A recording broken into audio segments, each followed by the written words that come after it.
In terms of movement, he definitely has to be mobile, zipping across the map. Not quite as effective. Once an enemy gets in range, he can see them through walls, or maybe it could tag them and then slowly wear off over time. Finally, for the ultimate, I'm leaning towards something more offensive, like calling in his robot bodies to him, absorbing them into a tankier version of himself, who's no longer capable of healing, but does big damage. Or have Tony's Unibeam able to heal allies as well as harm enemies. I want ideas here. Primary fire is obviously his playing cards, Genji's from Overwatch, where it fans out 4 at a time. So it charges the pole beforehand, so it makes a small explosion when it hits the ground. As for his ultimate, I think buffing the whole team for a short amount of time, giving their weapons kinetic charge and maybe increased movement speed, is terrifying.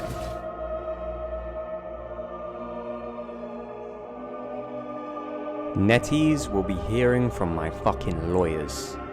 I'm kidding, but give me some credit. I called the cards being a fan-out projectile, the pole vault dash, the explosive slam, and the ultimate being a team buff. And this isn't the first time I've predicted someone's kit, so keep your eye on Rogue. But enough bragging, I know why you're fucking here. As usual, 2 Vanguard, 2 Strategists, 2 Duelists, mix of unique and popular characters. Let me know who else you want, you know the drill. Starting with TaskMaster. A duelist with a simple but effective kit. His passive is that the last person he damaged does reduce damage to him. He will primarily be a 1v1 terror, but less effective in group fights, as he would have a tougher time reading multiple opponents at once.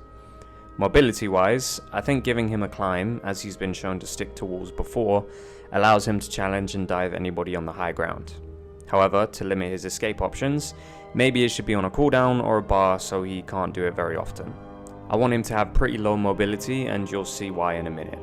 Attacks are essentially the same as Blade. He can switch between a simple handgun and a sword, but always with his shield in the other hand.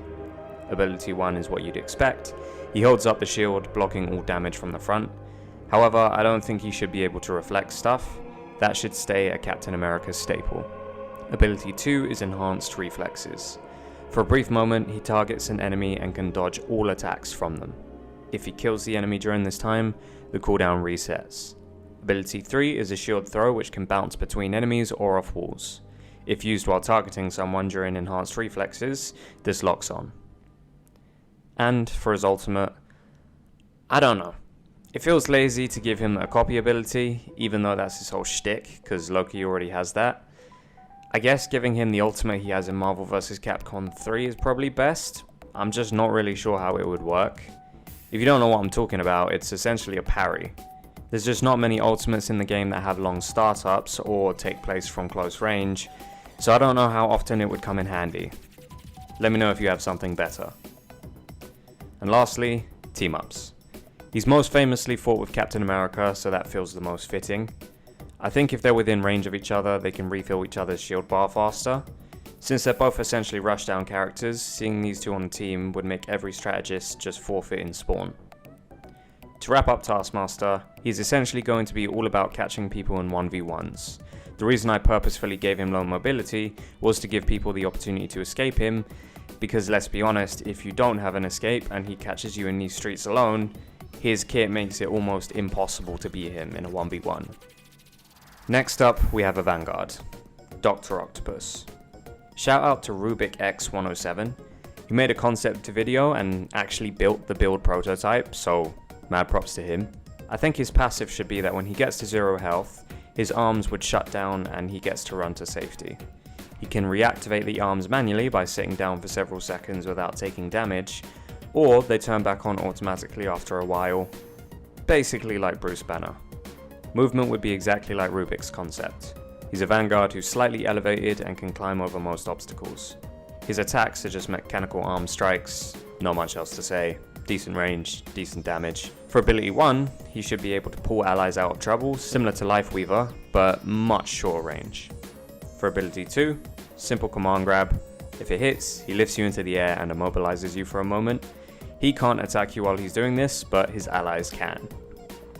And lastly, he can hold his tentacles forward to project a shield, which can also push enemies back. The ultimate would be a massive damage attack, where all of his tentacles turn into drills and he sends them all forward in a spear shape. If he hits an enemy into a wall with this, it pins them in place. It does around 1000 damage over the course of about 3 seconds. Finally, it would be criminal not to give him a team up with Peter. I kind of like the ability he had with Squirrel Girl, where she could throw a web bomb, plus it feels more fitting for Octavius to have it anyway, since he's so tech savvy. Not to mention, it makes it easier for him to hit his ultimate. Either that, or just give Spider-Man some extra web shooter and swing slots. The main utility with Doc Ock is he would be horrifying against flyers and great for dragging anybody down from high ground. So that's 2 of the most popular choices down. Allow me to go a bit more obscure with the next one, with Moonstar.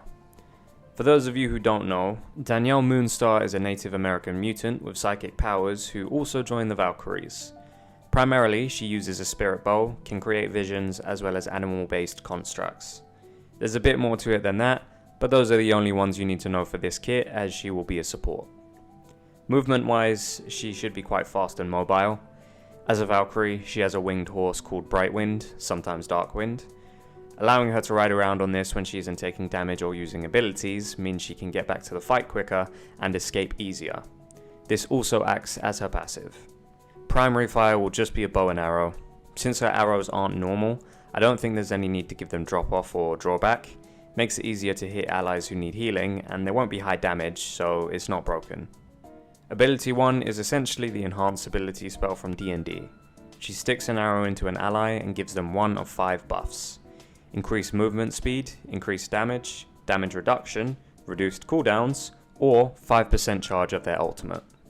The cooldown of this ability changes depending on what arrow you use, as some of them are obviously more broken than others. Ability 2 is a fear construct. You hit an enemy with a psychic blast, blocking their abilities and putting them in a weakened state, making them do less damage. If they get far enough away from you, this ends early. This means it's primarily an anti-dive move, because you want to be far away from the fight most of the time, so you can't just keep cancelling enemies' abilities mid-team fight. We don't want another Sombra situation. Ability 3 is, again, calling in Brightwind. This gives her flight for the duration, but also has a hitbox that does minor damage, so she can ram into people offensively if she wants. I'm going to rip off Hazard from Overwatch as well, because I think his ultimate is actually crazy underutilized. Essentially, Moonstar would call in the Valkyries to her aid. Arrows rain down from the sky and pin down enemies in a cone in front of her. This does decent damage, but more so immobilizes enemies caught in it. This allows for team plays, especially using the ultimate boost arrow from her first ability. Team ups are easy. She's actually been around quite a lot, teaming up with the X-Men, S.H.I.E.L.D. and the Asgardians, so that opens her up for a lot of possible allies. I'd say Hawkeye is likely the most fitting though, because it's canon she has a few special arrows that she won from him in a bet. Leaning on that idea, if he was to give her a second use of that first ability, meaning she can give 2 allies the bonus instead of 1, would be crazy useful. Essentially, the ideal playstyle would be similar to Ana from Overwatch, a sniper healer but with a bit more mobility. So on DPS, tank, and support. Let's go back in the opposite order, but just before I do, if you like these videos but haven't checked out my other content yet, do me a favor and just give it a try. A lot of it is quite similar, with video essays on comics or video games or movies. Some of it is just gameplay. If you try it and you don't like it, fair enough, but eventually Marvel Rivals will die out, and I hope I get to keep seeing you after that. Anyway, begging aside, the next strategist is Dazzler. Dazzler is essentially the girly pop version of Prism from Dispatch. We will need to take some liberties with her powers, because in the comics, I don't think she's ever actually used them for healing others, but fuck you, Squirrel Girl doesn't usually use a slingshot either, so I'm doing it. Anyway, primary fire is just beams of light, secondary fire is a light mist. This doesn't heal for a lot, but can heal groups and lingers for a while. Maybe give her ammo of 100, each beam uses up 10, or the mist uses up 15 ammo per second. Movement would be a double jump and levitation, but upon the second jump, it lets out a small flashbang. This is obviously on a decent cooldown, but allows for good escape options. It would also be very useful to do in a team fight and hit multiple enemies at once. Ability 1 would be a hologram she can place next to an ally that copies all of their movements. While this is active, they get passive healing, but also it means the enemies don't know which image to shoot. Ability 2 is a damaging laser attack. Think of it like a long-range, hard-to-hit sniper shot. Ability 3 is a light shield. She can apply this to herself or others to give passive healing and armor. This also regenerates her ammo whenever enemies do damage to her light shields, which acts as her passive ability. For the ultimate, as annoying as it would be, it just has to be a blinding effect. Maybe if she rises into the air and drops a disco ball in the middle of the battlefield, anybody caught in the blast takes minor damage and gets flashbanged for the duration. Or, if that's too broken, she can just rain down sound and light from a massive mirror overhead. This can either apply her ability 3 to any allies below, or apply the dazzled effect to any enemies, lowering movement speed and mouse sensitivity. There is no shot I'm not giving her a team up with Luna Snow. Whenever Luna uses her ultimate, any enemies who pass through the range are also dazzled, meaning you can use it offensively as well as defensively. In conclusion, Dazzler would effectively be a slightly lower healing but higher damage and debuff off support. Paired with someone like Luna, Invis or Cloak, she would be a very good second strategist, but she doesn't really have the healing output to be a main strategist or a solo healer. Our next Vanguard is someone who shouldn't have taken me this long, to be honest. The Lizard. Yeah, brother, I can't lie. My fault. The cosmetic potential goes crazy, I should have done in time ago. Anyway, movement would be fast. He should be the only tank with a sprint meter. Similar to Venom, he can also do this on walls. This also functions as a passive. Primary fire would just be a melee combo with a third sweeping tail attack, which can hit multiple enemies. Also, a slower projectile tongue jab, kinda like Thor's hammer throw. Ability 1 would be a leap attack. He lunges forward with his teeth and chomps down, inflicting bleed and stunning the enemy for a moment. This also acts as a dash. Ability 2 is a vial of acid he can throw or spit. This does more damage the longer you stay in it, like the spitter from Left 4 Dead 2. This means it doesn't do a lot of damage, but if he throws it then chomps down on you while you're still in the puddle, it will kill most squishies. Final ability would be a self-heal, where he quickly sheds his skin and leaves it behind. The shed animation only lasts about half a second, but he has invincibility frames during. So if you time it right, it can protect you from big ults like Iron Man. He can also eat the shed skin for a health boost, or leave it behind as a hardened shell like a shield. His ultimate is where I'm struggling a little bit. It feels kind of easy to just give him a similar ultimate to the Hulk, where he becomes bigger and tougher, but I want him to be more unique. Maybe he regains some humanity for a moment and grants some healing to the team, but that feels too much like Captain America.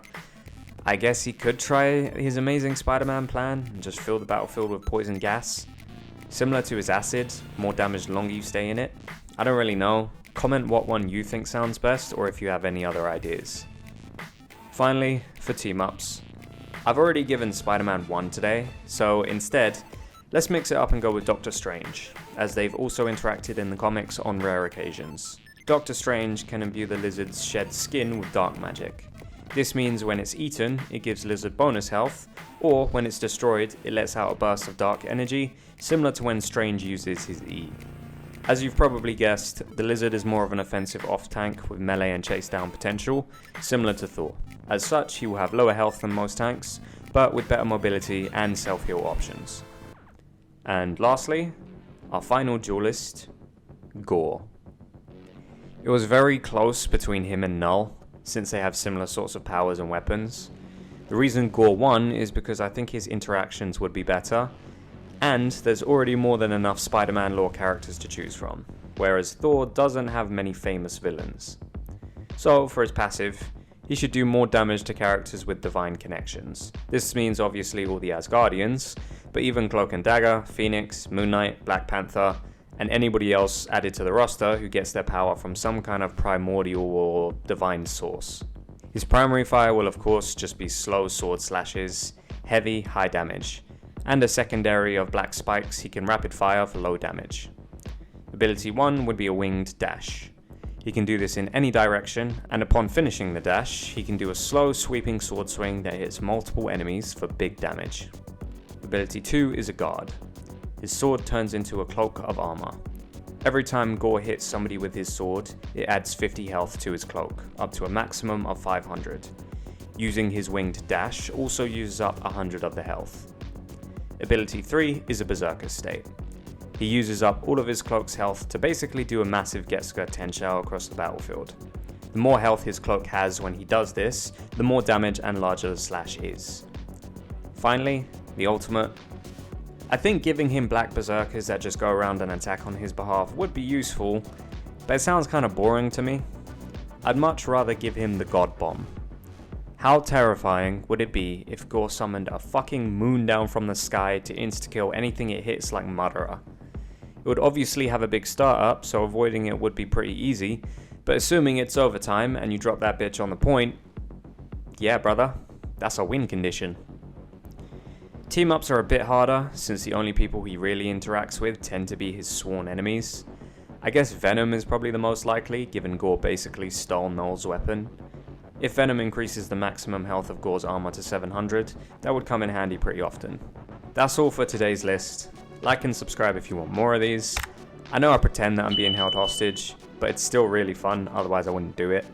I just wish all my videos got this kind of attention. Also, it seems like me and NetEase are on the same page when it comes to these character drops, so by the off chance somebody on the team is watching, hook a brother up. Please hook a brother up, I really fucking hate my job. As always, leave any suggestions down below, appreciate you, and until next time, I will see you soon, brother.